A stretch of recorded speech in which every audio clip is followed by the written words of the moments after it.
By the time the final gavel fell, the laughter had stopped, but it was still ringing in Elara's ears. It was the same laughter she'd heard just a few weeks prior, when her fiancé, Beau, had pointed a dismissive, manicured finger at the pathetic, overgrown field and told her it was all she was ever going to get.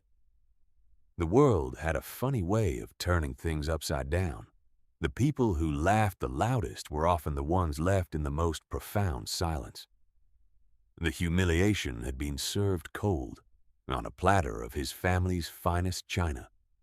It was a Saturday evening, a dinner party at the Devereaux estate, a sprawling mansion that sat on a hill overlooking the valley like a self-satisfied king. Elara had always felt small in that house, a field mouse invited into a lion's den by a cub who thought she was a charming pet. Tonight that feeling was a physical weight pressing down on her chest. Catherine Devereaux, Beau's mother, presided over the dinner table with the icy authority of a monarch. Her pearls were as real as her disdain for anyone born without a trust fund. She smiled, a thin, bloodless slash of red lipstick, and tapped a crystal glass with her fork. The light chatter of Beau's father, his uncles, and their impeccably dressed wives died down instantly. "As many of you know," Catherine began, her voice smooth and condescending, "Beau and his lovely Elara are to be married next month." A smattering of polite, insincere applause followed. Elara forced a smile, her cheeks aching from the effort. She could feel Beau's hand on her knee, a proprietary squeeze that was meant to be reassuring but felt more like a brand. "In preparation," Catherine continued, her eyes locking onto Elara, "our family attorneys have drawn up a standard prenuptial agreement. Just a formality, of course, to protect the family's legacy." She said the word legacy as if it were a holy relic. A man in a dark suit, previously standing by the wall, stepped forward and placed a thick, leather-bound folder in front of Elara. Her stomach turned to ice. A prenup. They had never discussed this. She looked at Beau, her eyes wide with a silent question. He gave her a charming, practiced smile, the one he used for business partners and golf buddies. "It's nothing, honey," he murmured, his voice low enough that only she could hear. "Just paperwork. Sign it so Mom can relax." Her hands trembled as she opened the folder. The language was dense, a forest of legal jargon. But she didn't need to be a lawyer to understand the gist of it. It was a systematic stripping away of any claim she might ever have. And then she saw the clause. It was under a section titled Division of Assets Upon Dissolution. It was specific, cruelly so. In the event of a separation, Elara Grant would be entitled to one, and only one, asset, a single parcel of land, designated as Lot 7B on the county registrar's map. Lot 7B. She knew it instantly. It was the 5 acres her grandfather had left her, the only thing of material value she owned in the world. But it wasn't just her land. The clause went on. In exchange for this generous allowance, all other properties held by the Devereaux family, including any future appreciation or development thereof, would remain their sole and exclusive property. It was written as if they were letting her keep something of her own. But then she read the final, brutal sentence of the paragraph. The agreement stipulated that she would, upon signing, immediately transfer the deed to her own family's farmhouse and its surrounding 20 acres, the land her grandfather had actually farmed and lived on, over to the Devereaux family trust. They weren't letting her keep her land. They were trading her heritage, her home, for a worthless patch of weeds. Lot 7B was a joke. It was a forgotten corner of her grandfather's original property, wedged between the Devereaux' sprawling pastures and the highway. It was 5 acres of nothing but thorny brambles, poison ivy, and rocky, unusable soil. Her grandfather had called it the Devil's Beard, a place where nothing good would ever grow. She felt the blood drain from her face. This wasn't a prenuptial agreement. It was an eviction notice wrapped in a threat. They were taking her home and giving her a wasteland in return, and they were doing it in front of their entire family as a display of power. She looked up from the pages, her heart pounding a frantic, panicked rhythm against her ribs. Every eye at the table was on her. Catherine was smirking, a glint of triumph in her cold eyes. Beau's father, a man who usually ignored her, was watching her with an unnerving intensity. They were all waiting. I don't understand," she whispered, her voice barely audible. Catherine let out a small, theatrical sigh. "Oh, dear. Is it too complicated for you? Let me simplify. We are ensuring that what is ours remains ours, and we are generously allowing you to keep a small piece of your heritage." She practically spat the word. "That little thicket your grandfather held onto. Lot 7B. Beau's uncle, a portly man with a red face, chuckled. "Heard that piece of land so bad, even the snakes moved out." The table erupted in polite, cruel laughter. It wasn't loud or boisterous. It was quiet, controlled, and 1,000 times more cutting. It was the laughter of people who knew they had already won. Beau squeezed her knee again, harder this time. A warning. Elara felt a tear slide down her cheek, hot with shame. She quickly wiped it away. She would not give them the satisfaction of seeing her break. And then Catherine delivered the line that would echo in Elara's mind for weeks, the phrase that would become the fuel for a fire she didn't yet know she was capable of building. Catherine leaned forward slightly, her voice dropping to a conspiratorial, venomous whisper that carried across the silent room. "We just thought it was fitting. A useless girl deserves a useless patch of dirt. It's a perfect match." The silence that followed was heavier than the laughter had been. It was filled with a chilling finality. Elara felt Beau's hand drop from her knee. He wasn't defending her. He was part of this. He was the smiling face of their cruelty. She looked from Beau's blank, handsome face to Catherine's triumphant sneer. She looked at the circle of expectant, wealthy faces, all watching her as if she were a specimen under a microscope. She was nothing to them, less than nothing. She was an inconvenience to be managed, a potential liability to be neutralized before she could even become one. She closed the leather folder, the sound a dull thud in the oppressive quiet. Her hands were steady now. The trembling had stopped, replaced by a strange, hollow coldness. "I need some time to review this with a lawyer," she said, her voice flat. Catherine's smile tightened. "Of course, dear.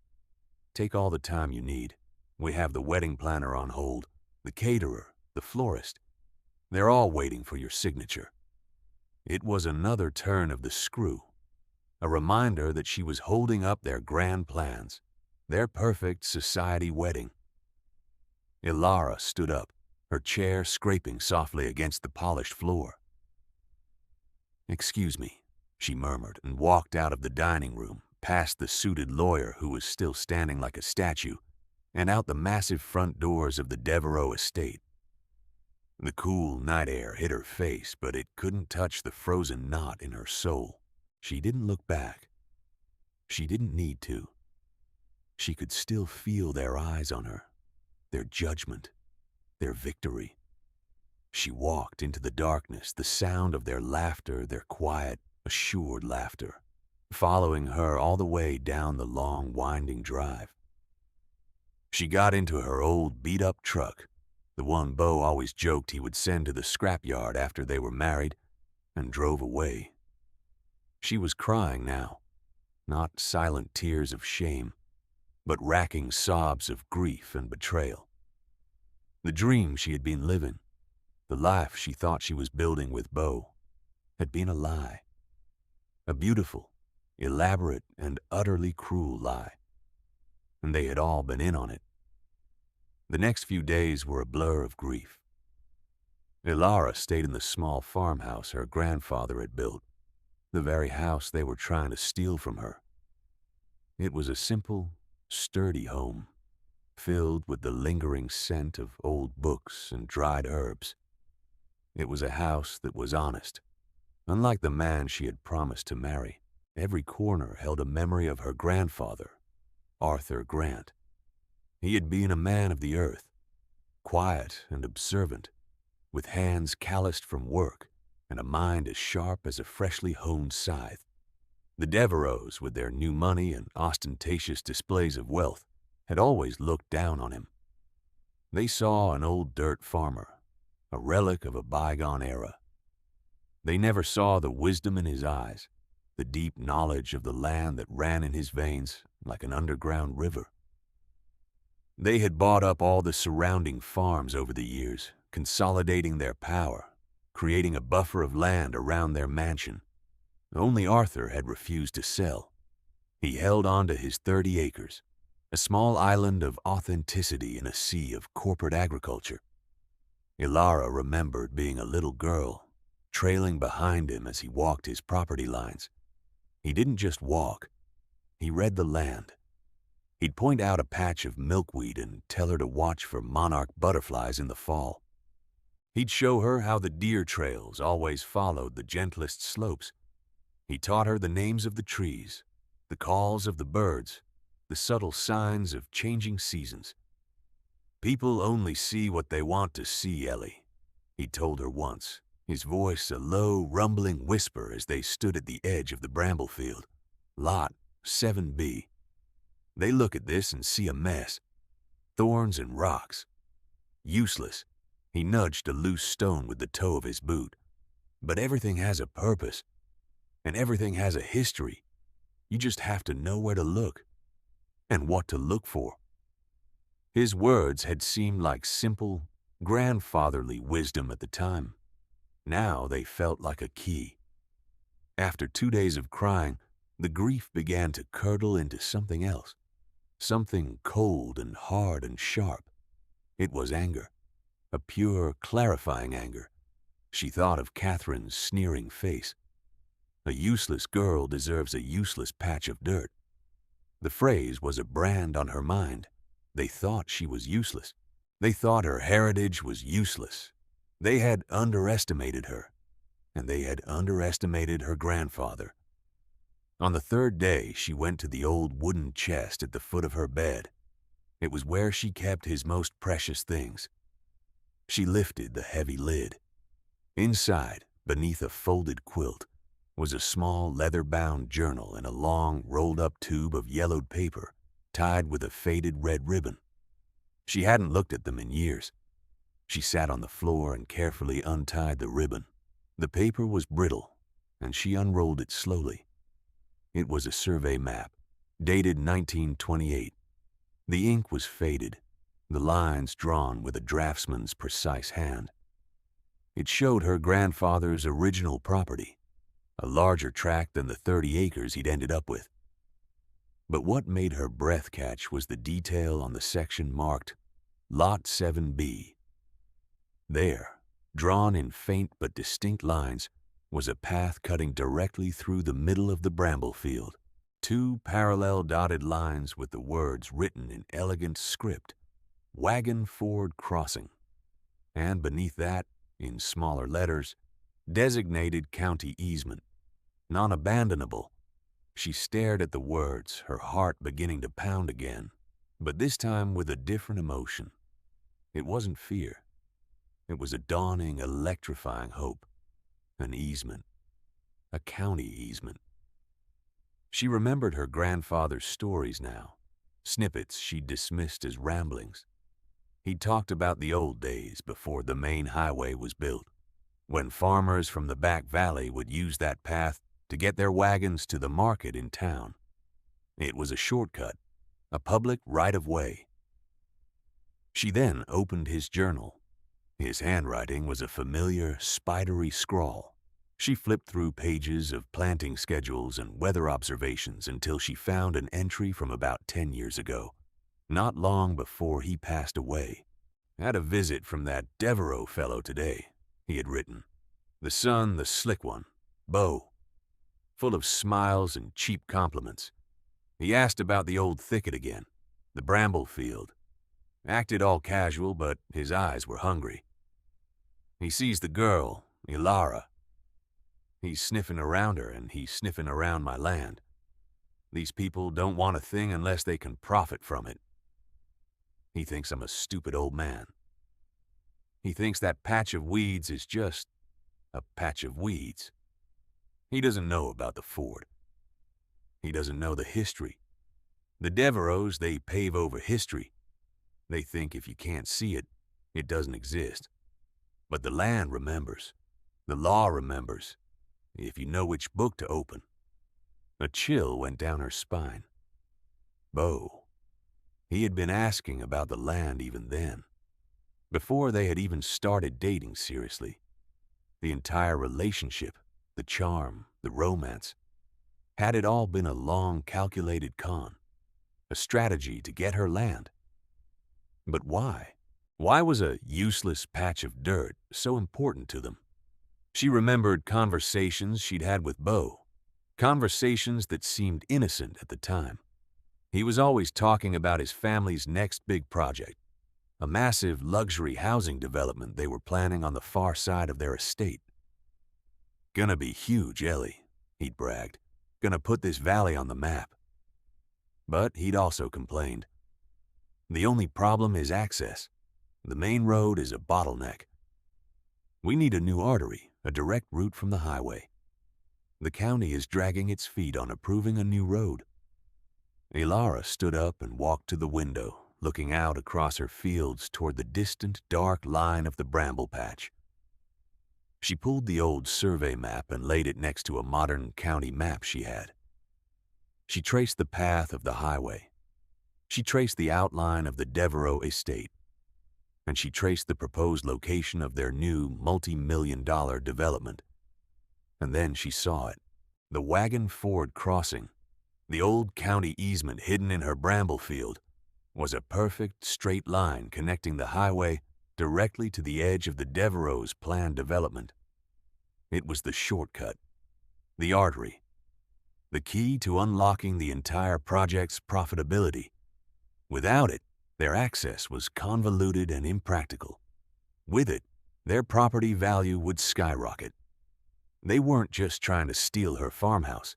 They were trying to steal a right-of-way worth millions, and they were trying to get it for the price of a cruel laugh and a worthless prenup. They hadn't just underestimated her.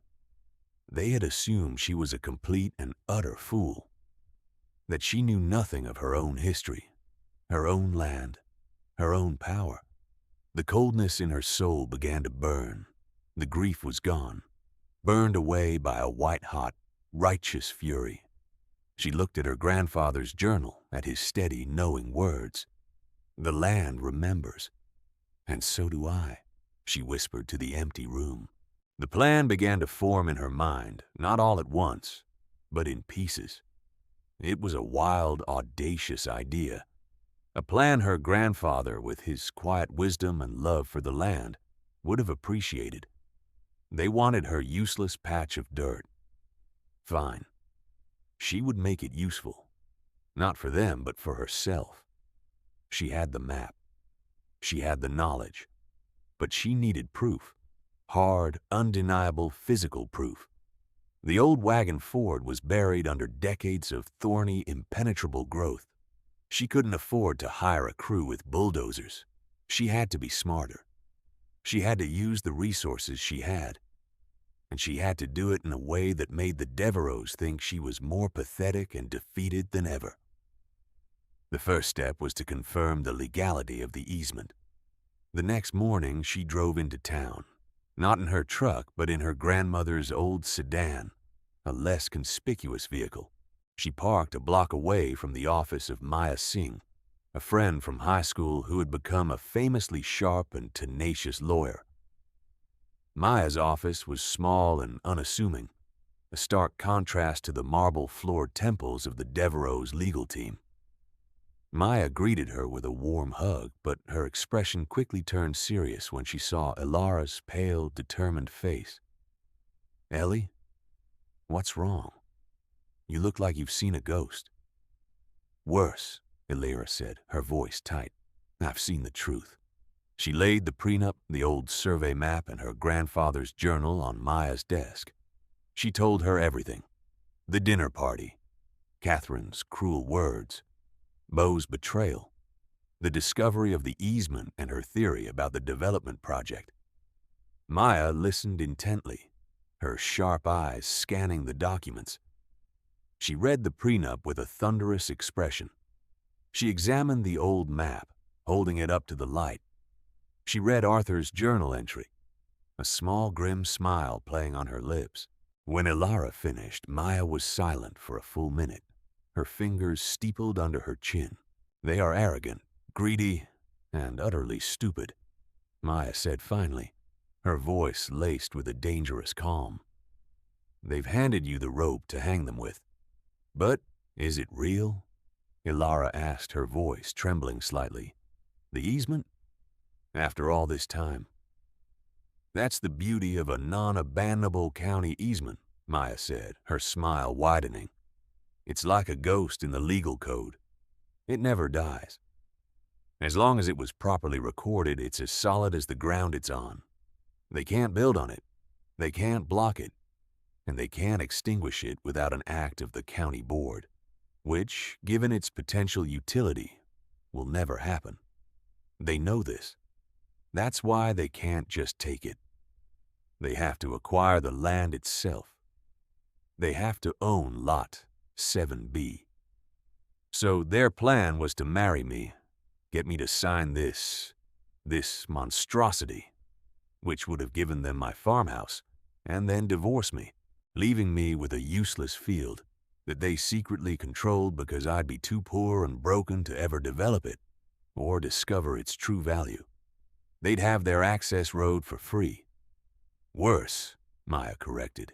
They'd have their access road and your family's home as a bonus prize. It's predatory. It's disgusting.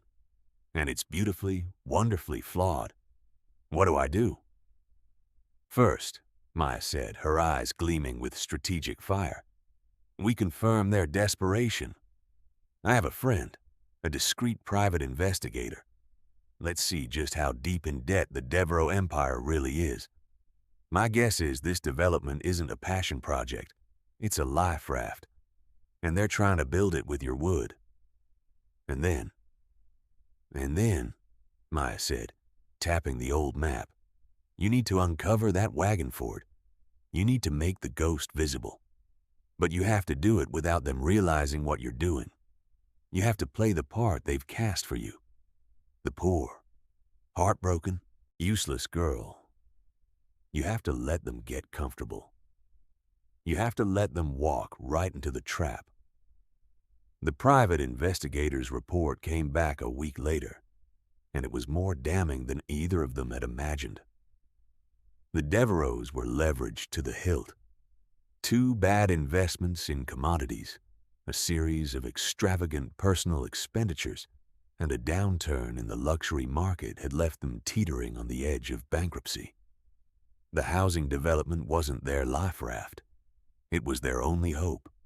The primary investor, a ruthless corporation from out of state, had given them a deadline. They had to secure legal and physical access for the new access road within 60 days, or the deal was off, and the loans would be called in. The Devereaux family would lose everything. 60 days. The wedding was in less than 30. The timeline was clear. They were counting on the wedding to seal the deal on her land. Now Elara knew she had them. The question was how to clear the field. A 5-acre jungle of brambles that had been growing for half a century was not a simple thing to tackle. It was a wall of thorns, some as thick as a man's thumb. She spent a day walking the perimeter of the field, the thorns tearing at her jeans. Her grandfather's words echoed in her head. Everything has a purpose. What was the purpose of thorns? To protect. But what was their weakness? They couldn't stand against a persistent, determined force. An idea born from her grandfather's farming knowledge began to sprout. It was unconventional, and it would require her to lean into the role of the fool they thought her to be. It was perfect. The following Saturday, Elara drove her old truck to the regional livestock auction, a place of noise, dust, and desperation. This wasn't the fancy auction where prize-winning bulls were sold. This was the bottom of the barrel, the end of the line. Here, old dairy cows, lame horses, and sickly calves were sold for pennies on the dollar, mostly for meat. She stood at the back, watching as pens of miserable-looking animals were paraded through. Her heart ached for them. Then, the auctioneer announced the next lot. "All right, folks, what we have here is a bit of a reclamation project. 45 head of mixed-breed steer calves. A bit on the skinny side, a bit rough around the edges. Got weaned too early and fell on hard times. What am I bid for the whole lot?" They were a pathetic sight. Their ribs showed, their coats were dull, and their eyes were listless. They huddled together, trembling. No serious rancher would touch them. They were a liability, a vet bill waiting to happen. The bidding started low and went nowhere. "Come on, people. There's life in 'em yet. Give me $20 for the lot. $20. The crowd was silent. The auctioneer sighed. "All right, $15. $15 to take 'em off my hands. Do I hear 15? From the back of the crowd, Elara raised her hand. $15, she said, her voice clear and steady. A ripple of murmurs went through the crowd. Heads turned. A few local ranchers who knew her and knew of her impending marriage into the wealthy Devereaux family looked at her with pity and confusion. Why would Beau Devereaux's fiancé be buying a truckload of half-dead calves for $15? "Sold," the auctioneer cried, banging his gavel with relief. "To the young lady in the back for $15. It took her 2 trips with her truck and a borrowed stock trailer to get them all home. She unloaded them not into the lush pasture near her farmhouse, but into a hastily fenced-off section at the edge of the Bramble field. She gave them fresh water and a small amount of high-quality hay, just enough to start rebuilding their strength without overwhelming their starved systems. News traveled fast in a small valley. By evening, she knew the story would have reached the Devereaux estate. The poor, jilted girl, left with nothing but a worthless patch of dirt, had just spent her last few dollars on a herd of worthless, starving calves. It was perfect. It was tragic. It was exactly what she wanted them to think. She could almost hear Catherine's satisfied, mocking laughter. The useless girl with her useless land and her useless animals. A perfect match indeed. She was no longer just playing a part. She was building the stage for her final act. The next few weeks settled into a strange, tense rhythm. Elara played her part to perfection. She called Beau, her voice choked with manufactured tears. She told him she had been emotional, that she was sorry, that she would sign the prenup. She just needed a little more time. "Of course, baby," he'd said, his voice dripping with false sympathy. She could hear the smirk in his tone. He thought he had her. He thought her little show of defiance had crumbled, that she had realized she had nowhere else to go. "Take your time. But the wedding is in 3 weeks. We need it signed by then." "I will," she promised. "I'll bring it to the rehearsal dinner." She spent her days with her small, growing herd. She called them her Bramble Brigade. Slowly, with careful feeding and gentle hands, they began to change. The listlessness in their eyes was replaced by a curious spark. Their coats started to gain a healthy sheen. Their bony frames began to fill out, and they were always hungry. Section As they grew stronger, she gradually reduced the amount of hay she gave them. She started herding them closer and closer to the dense wall of thorns. At first, they shied away from it, but hunger is a powerful motivator. One of the bolder calves, a small black one she'd named Arthur, pushed its nose into the outer leaves of the brambles, tasting the green shoots underneath. Soon, others followed. Cattle, especially hungry ones, are not delicate eaters. They are living bulldozers. They trampled, they pushed, they tore.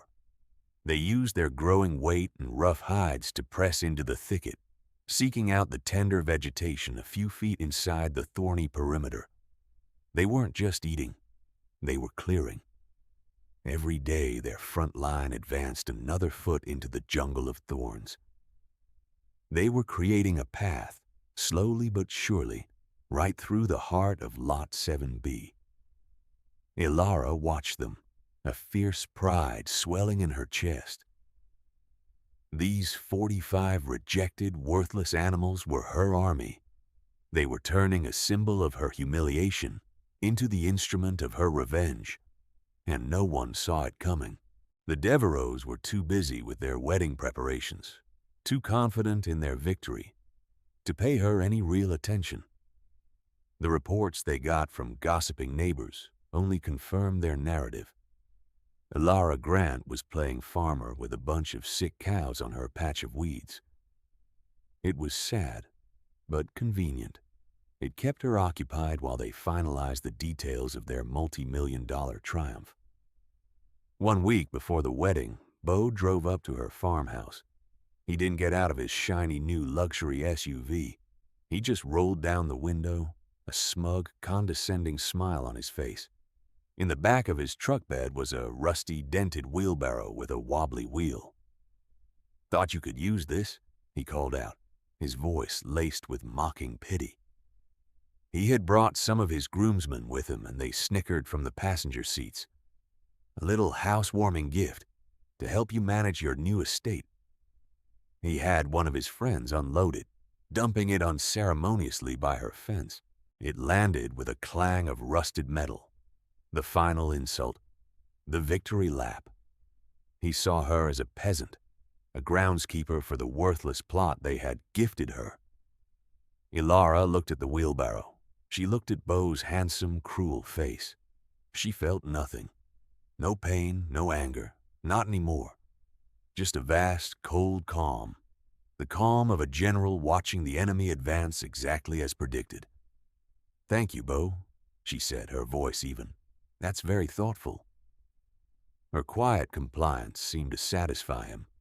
He gave her one last dismissive wave and sped off, his tires kicking up gravel.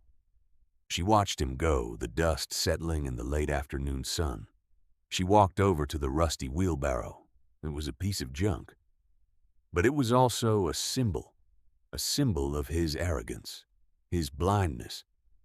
He had no idea what was happening just a few hundred yards away, hidden by the remaining screen of thorns. He had no idea that her Bramble brigade, now strong and relentless, had almost reached the center of the field. They were about to uncover the ghost her grandfather had told her about. The day of the wedding arrived, a perfect sun-drenched Saturday in June. The Devereaux estate was a spectacle of obscene wealth. A massive white tent was erected on the main lawn, filled with hundreds of chairs. Orchids and lilies, flown in from some exotic location, hung in opulent garlands. A string quartet played softly as guests in designer clothes milled about, sipping champagne. It was a coronation, not a wedding. The public crowning of the Devereaux dynasty, celebrating their imminent financial salvation. Elara arrived not as a bride, but as a guest. She had called Catherine that morning, her voice a perfect imitation of a panicked, flighty girl. She'd claimed her dress had been ruined. A bottle of ink had spilled on it. A ridiculous, clumsy story that Catherine had swallowed whole. "Just wear something simple, dear," Catherine had said, her voice tight with annoyance. "And for heaven's sake, don't be late." And don't forget the signed papers. Elara wore a simple dark blue dress. It was elegant, understated, and professional. In her hand, she carried not a bouquet but a simple leather portfolio. Inside it was the unsigned prenup, her grandfather's journal, and the original 1928 survey map, now protected in a clear plastic sleeve. She walked through the crowd, ignoring the whispers and the pitying looks. She was an oddity, the poor girl in the simple dress at the wedding of the year. She saw the developer, Mr. Sterling, a man with cold, predatory eyes, talking animatedly with Beau's father. They both looked like men who had just won the lottery. She took a seat in the back row just as the music swelled for the bridal procession. But there was no bride. Instead, Beau walked to the front and stood by the minister, a smug, triumphant look on his face. He scanned the crowd, his eyes landing on Elara. He gave her a small, almost imperceptible nod, a signal. You know what you have to do. The minister cleared his throat. We are gathered here today to celebrate the union of Beau Devereaux and Elara Grant. Stop. Elara's voice was not loud, but it cut through the air with absolute authority. She stood up. Every head in the tent swiveled to face her. The string quartet faltered, the music dying in a discordant squeak. Beau's face clouded over with confusion, then anger. Elara, what are you doing? Sit down. Catherine, in the front row, shot her a look of pure venom. What is the meaning of this? She hissed. Elara walked calmly down the aisle, her heels clicking on the temporary wooden floor. She stopped when she was standing directly in front of Beau and the minister. I'm sorry to interrupt, she said, her voice steady and clear, carrying to every corner of the silent tent. But there seems to be a misunderstanding. There will be no wedding today. A collective gasp went through the crowd. Beau took a step toward her, his face turning a blotchy red. Have you lost your mind? What game are you playing? This isn't a game, Elara said, opening her portfolio. It's business. A piece of unfinished business you all started at a dinner party a few weeks ago. She pulled out the thick prenuptial agreement and held it up for everyone to see. You asked me to sign this. I believe the deadline was today. She let the pages fall from her hand. They fluttered to the ground, scattering around her feet, unsigned. Beau stared at the papers, then at her, his mind clearly struggling to process what was happening. His father stood up, his face pale. Mr. Sterling, the developer, had stopped talking and was watching her with a new, sharp intensity. Before I walk away from this arrangement, Elara continued, her voice dripping with ice, I have a wedding gift for the Devereaux family, a bit of history. She pulled the sleeved survey map from her portfolio. This is a map of my land, Lot 7B, the land you called a useless patch of dirt. She held it up. From the back of the tent, two figures began to walk forward. One was Maya, her lawyer, looking fierce and triumphant. The other was a man in a crisp uniform and a bright yellow vest with County Surveyor printed on the back. The surveyor, a man named Mr. Henderson, stopped beside her. He had a gravitas that commanded attention. I was asked by Ms. Grant and her legal counsel to perform a formal survey of Lot 7B based on this historical document and the corresponding records on file at the county office. He paused, letting the weight of his words settle. The silence in the tent was absolute, suffocating. You could have heard a pearl drop. Mr. Henderson's voice was flat, official, and devastating. I can confirm its authenticity. The survey markers from 1928, long buried, have been located. Lot 7B contains the historic Wagon Ford Crossing, a designated and non-abandonable county access easement, 30 feet wide, running the full length of the property. The silence that followed was not just an absence of noise. It was a physical presence.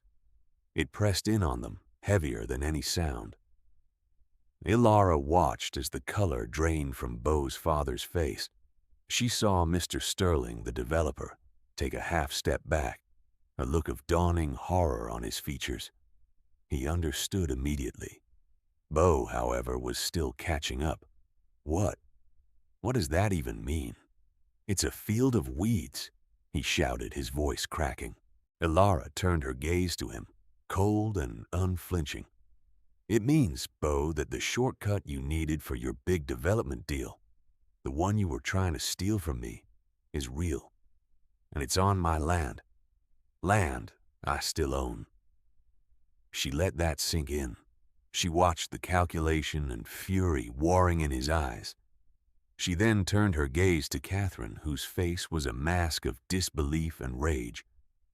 You said something to me that I haven't been able to forget, Elara said, her voice low but carrying with deadly precision. She repeated the words, the cruel phrase that had been her fuel. You said, a useless girl deserves a useless patch of dirt. It's a perfect match. She paused, holding Catherine's horrified gaze. Well, it turns out this useless girl owns the key to your family's entire future. And this useless patch of dirt is the most valuable 5 acres in this entire valley. And I suppose that's a perfect match, too. The dam of their composure broke. You manipulative little witch, Catherine shrieked, lunging from her seat, her perfectly manicured nails curled into claws. Beau, finally understanding the full scope of the disaster, let out a roar of pure fury and lunged not at his mother, but at Elara. You'll pay for this, he screamed, his hands reaching for the map in her hand. He never made it. 2 large men in dark suits, security guards Maya had hired and positioned as guests, materialized and intercepted him, catching him in midair and restraining his flailing arms. Another guard gently stepped in front of Catherine, blocking her path. The tent erupted into chaos. Guests were on their feet, shouting, pointing. The Devereaux family's perfect, pristine world was shattering around them in real time, at their own party, in front of everyone they had ever tried to impress. Mr. Sterling, the developer, was already on his phone, his back to the scene, his voice a low, angry growl. The deal was dead. He was cutting his losses. Elara stood in the eye of the storm, perfectly still. She looked at Beau, struggling in the arms of the security guards, his handsome face distorted with impotent rage. She looked at Catherine, her face a mess of ruined makeup and sputtering fury. She looked at the crumbling facade of their empire, and she felt nothing but a profound, quiet, and complete sense of victory. She turned and walked away, back up the aisle. Maya and the county surveyor fell into step on either side of her. No one tried to stop her. The crowd parted for her as if she were royalty. As she reached the exit of the tent, she paused and looked back one last time. Beau's father had collapsed into a chair, his head in his hands. The dream was over. The legacy was in ruins. Outside the tent, in the brilliant sunshine, Elara took a deep breath of the clean, free air. The distant sound of shouting and chaos from the tent was the sweetest music she had ever heard. The humiliation was over. The reversal was complete. Her new life was just beginning. The immediate aftermath was swift and brutal for the Devereaux. The story of the disastrous wedding and the foiled land grab spread through the valley and their elite social circles like wildfire. The public humiliation was total.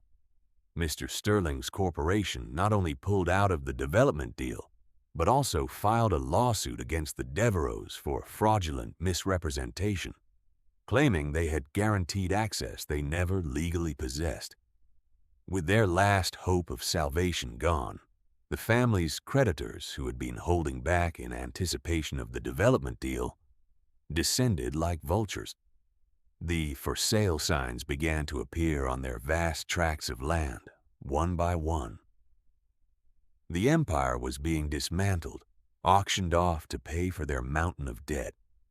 Beau was charged with assault for his attack on Elara at the wedding. His father's money and influence, once a shield against all consequences, had evaporated.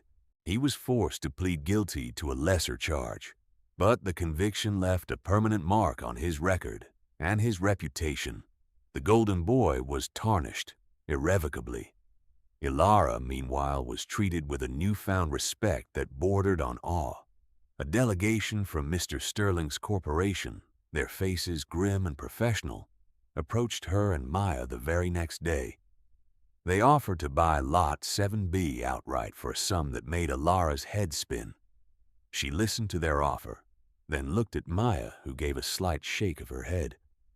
"My client is not interested in selling," Maya stated coolly. Elara found her voice. "My grandfather taught me that you don't sell the land that holds your history." She then looked the lead negotiator in the eye. "However, I am willing to lease the right-of-way for the access road. To the county. Not to you." The men were stunned. By leasing to the county, she was making the road a public utility, not a private one, ensuring it would benefit the whole community, not just one corporation. And it meant she would retain ownership of the land itself and receive a steady, substantial income from the lease agreement for decades to come. It was a move of incredible shrewdness, a long-term strategy, not a short-term cash grab. They had no choice but to agree. The county was eager for the new infrastructure, and Elara's terms were fair. That evening, back in her quiet farmhouse, Elara opened her grandfather's journal again. She found the passage she had been looking for, one he had written on the day she was born. "A granddaughter," he wrote. "Elara. A good, strong name. I hope she learns what I've learned, that the land is honest. It doesn't pretend. It holds its value, even when people forget. It can be buried under weeds and thorns, but the bedrock is always there. The truth is like a river. It will always find its way to the surface, no matter what obstacles are put in its way. I hope she learns to be like the land. Honest, strong, and patient. I hope she learns to trust the bedrock within herself." Tears welled in her eyes, but these were not tears of grief. They were tears of gratitude. For him, for his wisdom, for the bedrock he had helped her find. As part of her lease agreement with the county, Elara included one specific clause. A small percentage of the annual revenue generated by the new access road was to be placed into a perpetual trust. It would be called the Arthur Grant Agricultural Foundation, and its sole purpose would be to provide scholarships and grants to young local farmers, helping them get their start, buy land, and innovate. It was her act of compassion, her way of turning the Devereaux' greed into something positive. She wasn't interested in crushing them for the sake of cruelty. She was interested in building. Her grandfather's legacy wouldn't be a statue or a plaque. It would be a new generation of farmers who respected the land just as he had. The karma was proportional, but greater. They had tried to take her small farm. In return, she would help cultivate dozens more. 1 year passed. The Devereaux' world had been completely unmade. Their grand estate was sold to a hotel chain. Their luxury cars were repossessed. Catherine, stripped of her wealth and social standing, was forced to move into a small rented apartment in a town where no one knew her name. She had lost the one thing she valued above all else, her status. Beau, after his legal troubles, found it impossible to get a job in the high finance world he once inhabited. The last Elara heard, he was working as a sales associate at a boating supply store, his charm worn thin, his eyes empty. They had become the very thing they despised, ordinary and forgotten. Elara's world, in contrast, had bloomed. The access road, now named the Wagon Ford Parkway, was complete. The steady income from the lease had made her independently wealthy, but she lived simply, remaining in her grandfather's farmhouse. She didn't want the Devereaux' life. She wanted her own. The Bramble Brigade, her 45 scrawny calves, were now a magnificent, healthy herd of yearlings. They grazed peacefully in the lush pasture next to the farmhouse, the pasture that had once belonged to the Devereaux, which she had purchased at auction for a fraction of its worth. She had a natural talent for ranching, a skill inherited from her grandfather.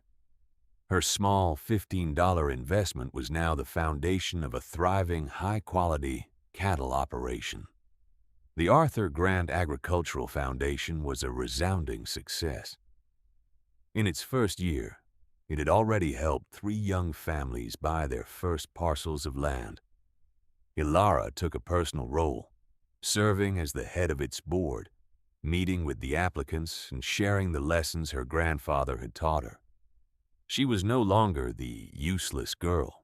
She was a pillar of her community, a respected businesswoman, a force for good. One Saturday morning, she was at the local farmer's market selling some of the organic vegetables she had started growing in her grandfather's old garden. A man approached her stall, his eyes kind and his smile genuine. He wasn't looking at her with the awe or curiosity she had grown used to. He was looking at her tomatoes. "Those are some beautiful brandywines," he said, his voice warm and friendly. "You don't see many people growing heirlooms this well." "My grandfather's secret," she said with a smile. "Lots of compost and patience." "A wise man," the stranger said. He introduced himself as Liam. He was the new veterinarian in town. He had heard about her cattle, about the quality of her herd, and had wanted to meet the person responsible. They talked for an hour, not about money or land deals or scandals, but about soil health, animal husbandry, and the challenges of farming. He was impressed by her knowledge, not her bank account. He respected her for her skills, not her story. It was easy. It was simple. It was real. A few weeks later, Liam was a regular visitor to the farm. He helped her tag the new calves born that spring. He shared her love for the land and the animals that lived on it. One evening, they stood on the hill behind her farmhouse, the same hill where her grandfather had stood with her as a child. They looked out over her sprawling green pastures, the healthy cattle grazing contentedly. In the distance, the steady stream of headlights on the Wagon Ford Parkway was a river of light, a scar from her past that had illuminated her future. Liam took her hand. It felt right. It felt like coming home. "You've built something amazing here, Elara," he said quietly, his admiration clear in his voice. She looked at the land, her land, and felt a profound sense of peace settle over her, a peace that had been a stranger for so long. She thought of the fear and humiliation she had felt in the Devereaux' dining room. She thought of the cold fury that had driven her. She thought of the pathetic, starving calves she had rescued, and how, in turn, they had rescued her. She finally understood what her grandfather had meant all those years ago. The value of a thing or a person is not what others say it is. It is not defined by their laughter, their judgment, or their greed. It is what you know is hidden underneath, the bedrock of truth and strength that no one can take away. And she had learned, through fire and betrayal, never to let anyone, not even the man she thought she loved, make her forget her own worth again. She was living the life she truly deserved, a life she had built not with inherited wealth, but with inherited wisdom. And it was more beautiful than anything she could have ever imagined.